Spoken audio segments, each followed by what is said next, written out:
Elektabilitas Pak Prabowo ini merosot tajam, juga kepercayaan publik terhadap pemerintahannya. Apakah ini saatnya Pak Prabowo call a friend Joko Widodo?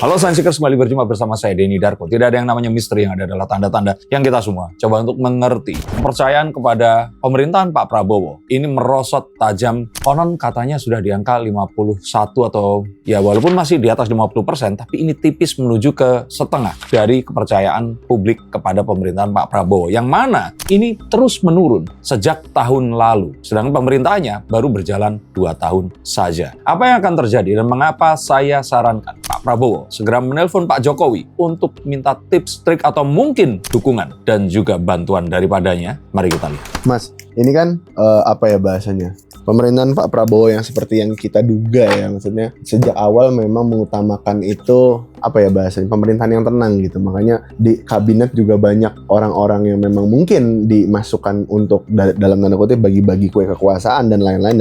Cuman belakangan ini, apalagi semenjak kasus Jampitsus itu, pemerintahan ini semakin mulai carut-marut lah bahasanya. Karena menurut masyarakat udah kepercayaan publik ini mulai turun karena melihat itu tidak ditindak secara serius dan lain-lain. Nah, pada akhirnya ini kan Pak Jokowi juga sedang berwisata, bahasanya apa, bersafari politik lah bahasanya. Apakah ini pada akhirnya juga Pak Prabowo, jikalau memang terdesak, harus mengontak Pak Jokowi untuk mengalihkan keramaian yang sedang terjadi di tengah-tengah publik ini, terutama di internet gitu? Kalau mengalihkan saja itu sesuatu yang mungkin mudah. Tapi lebih daripada itu, Pak Prabowo harus meminta saran dan apa yang harus dilakukan jika ternyata dalam kondisi seperti ini dan Pak Prabowo yang harus menangani. Jadi Pak Jokowi ini juga harus dijadikan konsultan. Pak Prabowo ini harus ngapain? Mau tidak mau Pak Jokowi dalam 10 tahun kepemimpinannya belum pernah ada sebuah keguncangan yang seperti sekarang ini. Bukan artinya saya membandingkan, tapi kita tahu bahwa Pak Prabowo ini tipikal seorang soldier, serdadu, tentara yang nggak pandai berkata-kata dan seringnya itu, ya tadi itu sampai diplesetin Prabowo no mic ini Prabowo no mic. Better kalau ternyata Pak Prabowo itu nggak usah dikasih mikrofon karena apapun yang dikatakannya ini nggak cocok dengan kondisi kebangsaan di era sosial media. Mengapa seperti itu? Contoh, pidato Pak Soekarno dulu itu berapi-api dan sangat penuh semangat, orasinya betul-betul menggugah karena zaman itu belum ada medsos, belum ada handphone. Kebayangkan kalau ternyata handphone itu digunakan untuk mendokumentasikan pidato Pak Prabowo, atau ternyata videonya tersebut kemudian disunting dan dikliper, maka yang ada itu maknanya akan berbeda. Itu pun kalau ternyata Pak Prabowo benar-benar menyampaikannya dengan dia mempertimbangkan hal itu tadi. Sayangnya apa yang dikatakan beliau ini sasaran empuk untuk orang-orang yang tidak menyukai dan bisa dipotong-potong sehingga memberikan esensi yang berbeda dari apa yang ingin disampaikan. Dan jatuhnya akhirnya masyarakat ini menilai apa yang dikatakan Pak Prabowo bukan dari pidato penuh yang memiliki konteks, tapi potongan-potongan yang terus kemudian tersebar dimaknai dengan orang-orang yang mendengarkan, dan ini tentu saja akan berbeda-beda, tetapi framingnya ini tentu saja orang-orang yang menyebarkan memotong itu pasti niatnya akan ingin menyebarkan ketidakpuasan, dan ini sesuatu yang entah bagaimana. Mbak Mutia Hafidz mohon turun tangan lah, ini harusnya Anda ini mengerti bahwa hal seperti ini sudah meresahkan. Jika ternyata Anda semua ini sibuk dengan kesibukan kementerian kalian, kenegaraan yang penuh dengan protokoler, lupa kalau ternyata masyarakat ini sedang bergolak, maka saya takutnya kerusuhan dan juga kekacauan ini akan terjadi di Agustus nanti. Ini saya bahas di video yang ini. Dan kalau seandainya ini menuju ke sana, kita nggak akan bisa mengandu lagi dengan cara memperbaiki komunikasi. Maka sarannya di sini adalah benar-benar bertanya kepada Pak Jokowi, bertanya kepada bagaimana dia selama ini membuat, ya dibilang pencitraan, sebagai seorang presiden memang harus pencitraan. Citra yang diberikan, pidato yang juga disampaikan, ini sangat sulit untuk dipotong-potong dan terus kemudian dipermainkan konteksnya oleh orang-orang yang tidak bertanggung jawab. Tapi kan maksudnya dalam beberapa konten kita kan selalu berasumsi bahwasanya Pak Prabowo ini masih menggandeng dan maksudnya akan terus bersama dengan Pak Jokowi. Lantas bagaimana kalaupun memang pada akhir Pak Jokowi ini sudah memberikan saran tapi Pak Prabowo ini justru memimpin dengan gayanya sendiri seperti itu? Ya, kita gampangnya hubungan pertemanan atau suami istri deh. Tahu sama-sama tahu kalau akan saling memberikan nasihat. Tapi apakah kalian akan selalu menerima nasihat yang diberikan? Belum tentu. Nah, tapi mengetahui bahwa saat ini apa yang kita lakukan itu sudah nggak works atau nggak berhasil, maka ini adalah saat yang mungkin saja kalian harus mendengarkan nasihat teman baik kalian, pasangan kalian, istri atau suami kalian. Seseorang yang mungkin saja bisa melihat diri kita, tidak dari dalam diri kita, yang membuat kita ini jadi subjektif. Jadi kalau menurut saya memang ini sesuatu urgensi yang memang harus terjadi. Harus ada sebuah kacamata yang berbeda untuk memandang. Bukan artinya kalau seandainya Pak Jokowi akan gimana, bukan. Tapi Pak Jokowi, jika diberikan tubuh seperti Pak Prabowo, pengalaman seperti Pak Prabowo, cara berorasi dan juga visi seperti Pak Prabowo, maka Pak Jokowi menggunakan otak Pak Jokowi akan melakukan apa. Dan ini sesuatu yang dibutuhkan sesegera mungkin. Dan ini sejatinya sesuatu yang sangat mudah karena wakil presidennya ya anak Pak Jokowi.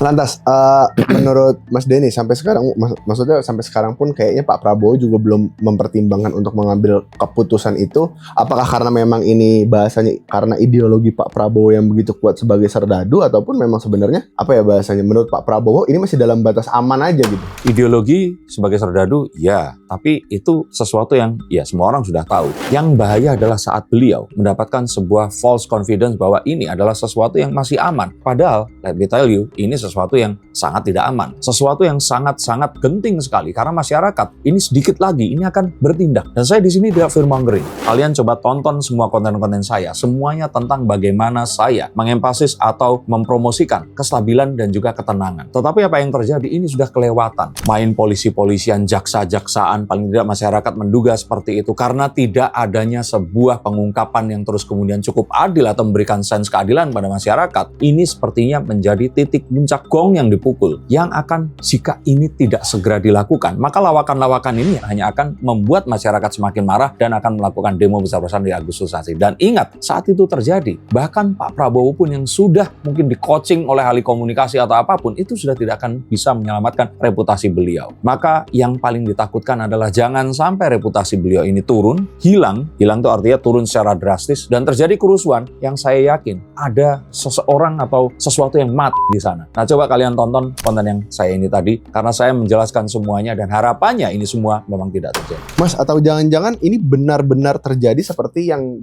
banyak dibicarakan orang-orang, apalagi pengamat politik dan juga orang-orang yang cukup banyak membuat konten politik, di mana Pak Prabowo ini sebenarnya bukannya dia terjebak, maksudnya yang menyebabkan dia terjebak dalam false confidence ini justru orang-orang terdekatnya yang tidak mencoba untuk... Betul sekali. 9 of Wands. Orang-orang ini tadi itu merasa bahwa mereka itu mengetahui jati diri Pak Prabowo, dan ketenangan Pak Prabowo ini lebih penting daripada sesuatu yang ada di masyarakat yang bisa saja mereka takut jika itu disampaikan Pak Prabowo akan marah. Dan kalau Pak Prabowo marah, mereka juga pasti nggak berdaya. Nah, tapi memang ini saatnya Pak Prabowo mengetahui kondisi yang sebenarnya. Kalau dikatakan dulu Pak Jokowi itu blusukan, ya di luar ini penceritaan atau tidak, Pak Jokowi jelas memang datang ke masyarakat dan mengetahui apa yang terjadi. Harapannya di sini Pak Prabowo melakukan yang serupa, bahwa apapun yang dia lihat dari jendela istana, ini pasti akan berbeda dengan apapun yang ada realita di masyarakat kita. Dan jangan terus, kita tahu bahwa sesuatu yang selalu dikatakan Pak Prabowo, londo ireng itu sekarang ada yang berpakaian sebagai wartawan, NGO dan sebagainya. Pak, jangan fokus ke sana dulu deh. Fokuslah kepada wartawan, NGO yang bukan londo ireng. Tanya mereka, karena bisa saja mereka ini akan mewartakan atau menunjukkan hal yang nggak seperti Bapak kira. Dan memahami mereka secara holistik atau secara menyeluruh adalah cara satu-satunya Anda bisa menyelamatkan reputasi Anda dan juga kepercayaan masyarakat kepada pemerintahan Anda yang sekarang ini sangat menukik drastis. Oke, berarti ini juga bisa dibilang, maksudnya kalau kita mencoba untuk mencari tahu lagi ya, dimana kalaupun memang Pak Prabowo ini karena mendapatkan banyak bisikan makanya dia menjadi super bahasa false confidence itu, apa jangan-jangan benar seperti yang dipikirkan oleh banyak orang, termasuk orang-orang yang sering mengkritik ini, Pak Prabowo ini sebenarnya tidak update secara real time. Bahasanya itu kayak, apakah Pak Prabowo melihat sosial media hari ini, keributan yang terjadi, atau seperti apa menurut Anda? Nah, saya takutnya sosial media yang dilihat itu pun pinjam ke menteri-menteri yang kita nggak tahu, atau mungkin sudah di set kelihatannya itu, kalaupun yang hal yang buruknya itu nggak kebangetan seperti itu. Bentuk 5 of Wands ini meminta Pak Prabowo untuk belajar dari apa yang Anda alami selama ini, Pak. Dalam perjalanan dulu sebelum Anda menjadi presiden, Pak. Saya ingat sekali waktu itu saat saya mendukung Pak Jokowi, lalu kemudian satu lembaga survei mengatakan bahwa Pak Prabowo ternyata memenangi, terus kemudian dia sujud syukur. Pak Prabowo itu memang senaif itu. Beliau itu selugu itu, percaya dengan orang. Dan ketahuilah Pak, saat itu saja saja Bapak nggak jadi presiden, banyak orang yang nipu Bapak. Apalagi sekarang ini saat Anda menjadi presiden. Anda harus lebih berhati-hati. Bukan artinya menjauhi mereka, tetapi bisa saja orang-orang ini memang orang baik. Maksudnya baik, tetapi mereka melakukan perbuatan tidak baik dengan tidak menyampaikan fakta seperti apa adanya. Oke, terakhir Mas. Nah, menurut Mas Denny, maksudnya apakah memang pun sekarang ngomong dengan Pak Jokowi dan berkonsultasi mungkin bahasanya ya untuk menenangkan dan meningkatkan kembali kepercayaan publik ini adalah maksudnya bisa menjadi langkah yang cukup efisien karena kan ini publik udah terlanjur resah, semuanya udah mulai dibahas. Sangat efisien karena kita tahu Pak Jokowi bahkan saat ini detik ini Pak FX Rudi wali kota Solo sebelum Pak Jokowi yang gantiin kan Pak Jokowi waktu itu kan. Nah itu sempat mengadakan atau diminta pendapatnya dalam suatu podcast di mana beliau ini quotes on quotes itu seperti membongkar kebohongan-kebohongan yang dilakukan oleh Pak Jokowi di masa lalu yang dia percaya seperti itu. Lalu terus kemudian ada wartawan datang menanyakan kepada Pak Jokowi atau paling tidak juru bicara PSI, Pak Jokowi ini seperti apa? Dan dikatakan, ya silahkan saja itu kan pendapat orang. Ini sesuatu yang Pak Jokowi itu bisa menguasai dirinya, bisa menguasai untuk tidak memberikan sebuah statement yang akan digoreng oleh masyarakat. Paling nggak belajar itu dulu deh Pak Prabowo, untuk bisa menjaga agar musuh-musuh Anda ini nggak diberikan asupan-asupan yang bisa digunakan sebagai senjata untuk melawan balik dan membuat Anda blunder. Nah itu saja dulu dipelajari dan kita tahu bahwa Pak Jokowi ini, padahal dulu beliau ini bukan ketua partai, tapi dia bisa memberikan sebuah ilusi bahwa dia ini memiliki kemampuan yang memang akhirnya seperti tidak dikendalikan. Padahal kita tahu bahwa saat itu ya Bu Mega pasti memiliki arahan-arahan tertentu kepada Pak Jokowi yang meskipun presiden dia adalah petugas partai juga dan beliau bisa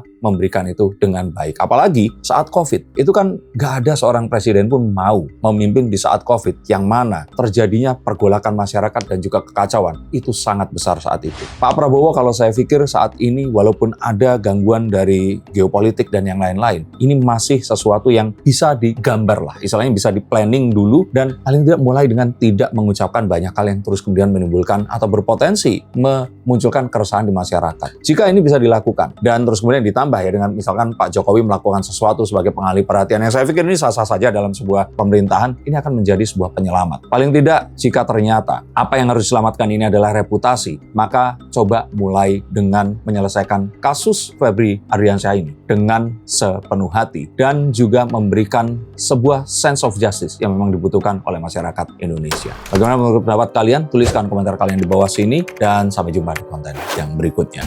Salam buat keluarga kalian.